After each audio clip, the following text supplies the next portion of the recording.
Anda masih menyaksikan Breaking News pemirsa. Saksi dari paslon Ridwan Kamil Suswono walk out di tengah rapat pleno rekapitulasi perolehan suara Pilkada Jakarta 2024 siang tadi. Tim Ridho tak terima dikomentari tim paslon 03 Pramono Anung Rano Karno.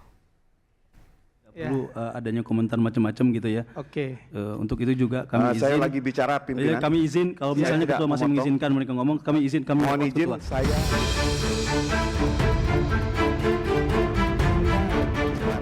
Tim pasangan calon gubernur dan wakil gubernur Jakarta nomor urut 1 Ridwan Kamil Suswono memilih walk out, meninggalkan tempat rekapitulasi saat rapat pleno penghitungan suara Pilkada Jakarta 2024 tengah berlangsung.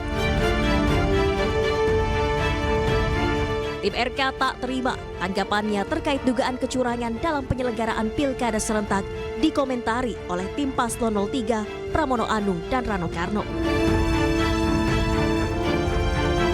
Sebelum walk out, kubu RK menyerahkan laporan dugaan kecurangan yang didapat pihaknya kepada pimpinan KPUD Jakarta. Kami 01, pasangan 01 Pak Ridwan Kamil dan Suswono, apapun yang terjadi hari ini, kami akan melakukan proses hukum. Dan kami akan melanjutkan ini tentunya sesuai dengan konstitusi yang digariskan oleh undang-undang kita akan ajukan ke Mahkamah Konstitusi untuk kita mencari sebuah keadilan mana sesungguhnya yang seharusnya kita dapat hak-hak tersebut. Kira-kira demikian, Ketua. Dalam rapat pleno rekapitulasi hasil perolehan suara oleh KPUD Jakarta, tim RK menyampaikan keberatan terhadap hasil penetapan rekapitulasi KPU. Pihaknya menyebut semestinya ada pemungutan suara ulang atau PSU di Pinang Ranti, Jakarta Timur. Dari Jakarta, tim liputan iNews melaporkan. Pemirsa, saksi dari pasangan calon gubernur wakil gubernur Jakarta nomor urut 2 Dharma Pongrekun Kunwardana menolak menandatangani berita acara rekapitulasi hasil Pilkada Jakarta 2024 di tingkat provinsi. Bawaslu 01, 02. Kami menolak. Menolak maksudnya? Ya. Menolak Ya, atau tidak menandatangani? Ya, kami tidak akan menandatangani izin. Cocok? Ya. Enggak, datanya cocok nggak? Data cocok, Oke. namun kami menggunakan hak kami untuk tidak menandatangani. Oke, siap. Itu hak Bapak Wikan. 03 cocok? Cocok. Oke, dengan mengucapkan Bismillahirrahmanirrahim, berita acara dan sertifikasi. Momen ini terjadi di tengah rapat pleno rekapitulasi hasil penghitungan perolehan suara Pilgub Jakarta di tingkat provinsi Minggu siang. Ketua KPU Jakarta Wahyu Dinata menanyakan apakah data perolehan suara di tingkat provinsi yang dibacakan telah cocok dengan data di tingkat kabupaten kota. Saksi Darmakun menjawab bahwa data itu sama, namun menyatakan pihaknya menggunakan haknya untuk tidak menandatangani. Menandatangani, tapi masih mau menerima hasil, Mas? Tidak. Hasilnya nggak dikasih, maksudnya nggak mau diterima? Hasil. Sementara itu pemirsa, calon gubernur Jakarta nomor urut 3 Pramono Anung yakin bahwa semua pihak akan menghormati hasil rekapitulasi penghitungan suara Pilgub Jakarta oleh KPU. Pramono Anung mengatakan bahwa mekanisme rekapitulasi suara di Pilgub Jakarta 2024 sudah berjalan secara terbuka, termasuk keleluasaan masyarakat luas dalam mengakses data KPU. Pramono juga menekankan kinerja KPU Jakarta dinilai baik dan telah melakukan sosialisasi dan transparansi mengenai Pilgub 2024 secara maksimal. Menurut Pramono Anung, transparansi dibuktikan dengan hasil rekapitulasi secara KPU dan hasil quick count yang perbedaannya tidak signifikan.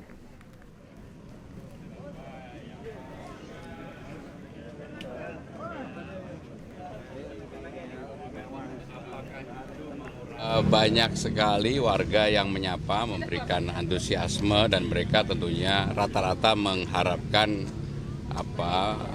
Pilgub ini segera ada keputusan. Pak, kemarin pengesahan hasil sudah dilakukan, Bapak sesuai hitungan tim internal, penetapan nanti pukul 1 waktu Indonesia bagian Barat seperti apa tanggapannya? Yang pertama tentunya kita memahami, mengetahui bahwa transparansi yang dilakukan oleh KPUD Jakarta sudah berjalan dengan baik. Kalau kita lihat dari hasil quick account, kemudian Sirekap, dan sampai dengan hasil perhitungan kemarin, menunjukkan tidak ada perubahan yang signifikan. Jadi angkanya hampir sama, sehingga momentum yang seperti ini perlu dijaga di kemudian hari agar jalannya pemilihan gubernur di Jakarta ini betul-betul bisa transparan, terbuka, dan siapapun bisa. Dan untuk membahas informasi selengkapnya kami telah terhubung dengan Komisioner KPU Jakarta Astri Megatari dan pengamat politik Adi Prayitno. Selamat sore Bu Astri dan Mas Adi. Sore Mbak. Sore. Baik, saya akan ke Bu Astri Megatari terlebih dahulu. Bu, tadi kan di rapat pleno tadi ada kejadian menarik di mana dua paslon yaitu tim 01 dan juga 02 ini menolak untuk menandatangani berita acara hasil rekapitulasi tingkat provinsi. Ini dari KPU sendiri langkahnya seperti apa, Bu? Ya, memang dalam proses rekapitulasi ini memang sangat dimungkinkan bagi para saksi untuk mengajukan keberatan. Namun kewajiban kami selaku KPU penyelenggara di tingkat provinsi tentunya menjawab keberatan-keberatan tersebut. Dan dari keberatan-keberatan yang diajukan, seluruhnya ini sudah kami jawab dan sudah ditindaklanjuti di tingkat di jenjang yang sebelumnya, yaitu di jenjang kecamatan dan juga kabupaten kota. Seperti misalnya tadi keberatan mengenai C pemberitahuan, itu sudah kami jelaskan. Jadi di setiap rekapitulasi di kabupaten kota, ini kami bacakan jumlah C pemberitahuan yang terdistribusi dan yang tidak terdistribusi. Dan itu juga sudah lengkap dengan alasannya, ada karena meninggal dunia atau tidak dapat ditemui atau pindah domisili, ada juga yang kemudian pindah status dan seterusnya. Lalu dari seluruh C pemberitahuan yang sudah terdistribusi tersebut, jumlahnya di seluruh DKI Jakarta ini kalau di rata-rata sekitar 90%. Artinya hanya ada 9,77% C pemberitahuan yang tidak terdistribusi. Itu adalah salah satu hal yang juga tadi sudah kami jawab dalam forum pleno tersebut terkait dengan keberatan yang diajukan oleh saksi. Terkait dengan saksi yang tidak menandatangani D hasil, itu juga merupakan salah satu hak dari para saksi ya. Namun sesuai dengan peraturan, saksi yang tidak menandatangani D hasil tersebut wajib mencantumkan alasan, dan tadi memang sudah diserahkan juga kepada kami catatan kejadian khususnya dari saksi baik paslon 01 dan saksi dari paslon 02. Jadi memang kalau dalam forum rekapitulasi seperti ini memang sangat dimungkinkan bagi para saksi untuk dapat mengajukan keberatan ataupun memilih untuk tidak menandatangani D hasil dalam rekapitulasi tersebut. Baik, tapi meski demikian, hal ini apakah memengaruhi hasil dari penetapan itu, Bu? Untuk hasil, ini kan tadi kan semua sudah dibacakan ya, baik dari tingkat kabupaten kota yang kemarin kita laksanakan, lalu hari ini pencermatan di tingkat provinsi.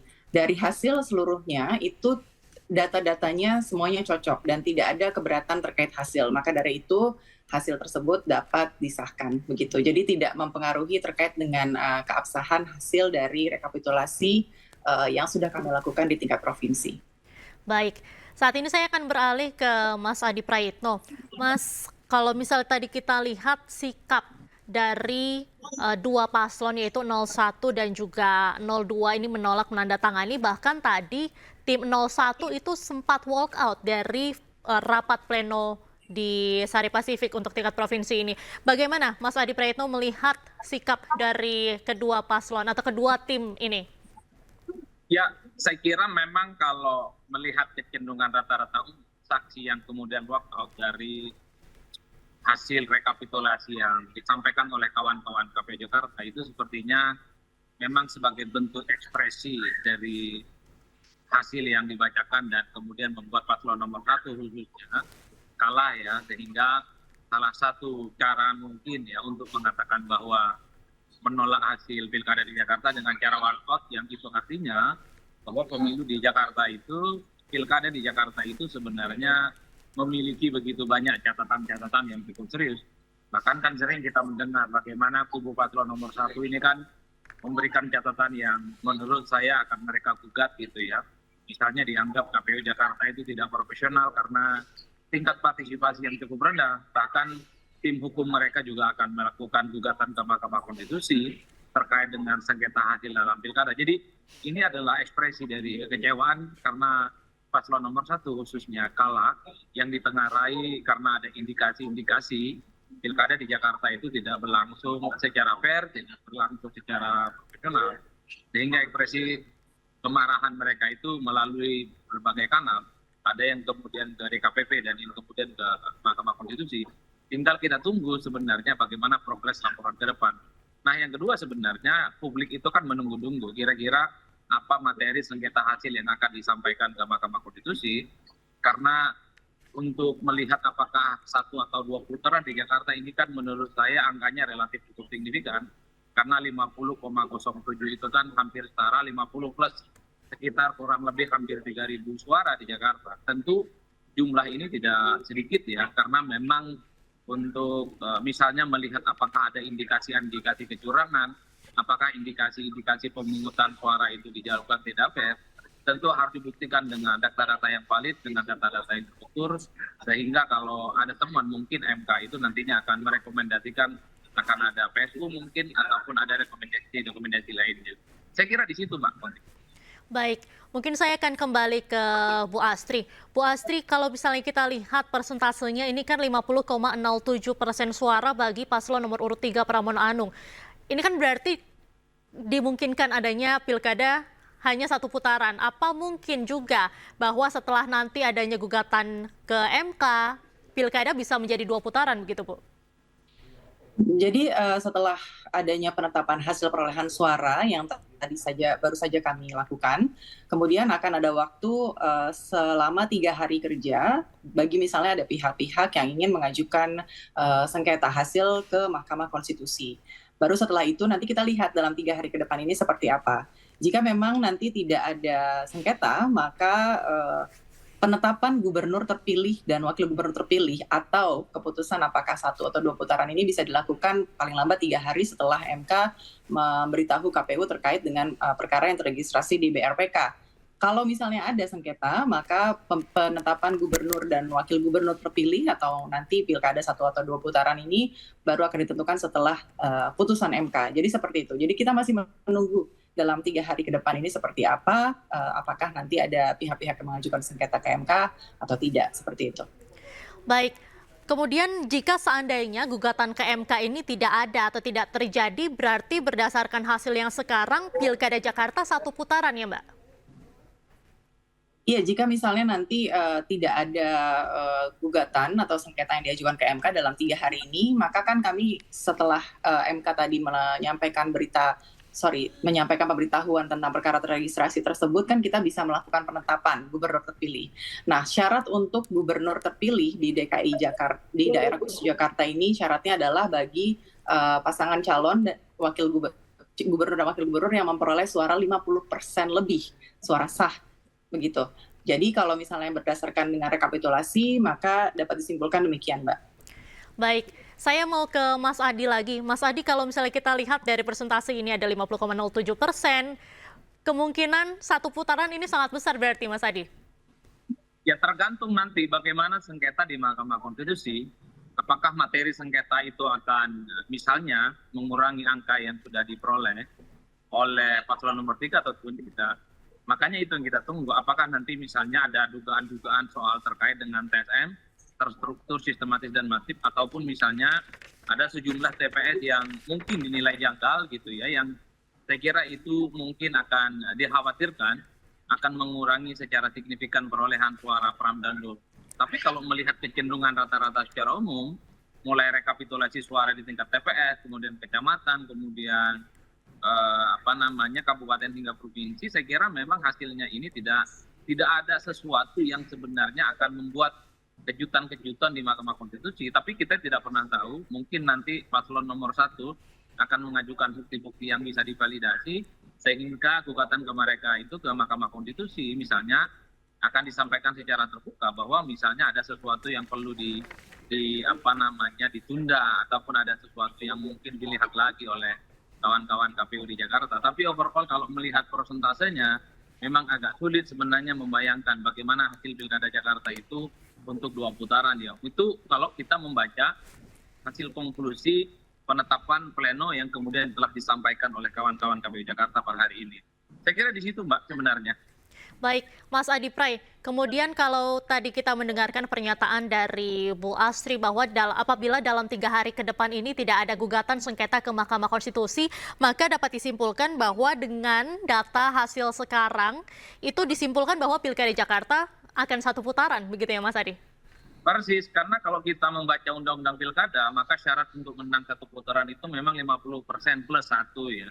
Entah itu 1 orang ataupun 2 orang, itu sudah definitif bisa disebut sebagai pemenang. Oleh karena itu, kalau memang Mahkamah Konstitusi nanti selama 3 hari masa kerja itu menganggap tidak ada sengketa hasil pilkada di Jakarta khususnya, maka KPU Jakarta itu pasti akan segera menetapkan siapa gubernur dan wakil gubernur secara definitif terpilih. Itu yang saya kira sedang ditunggu betul.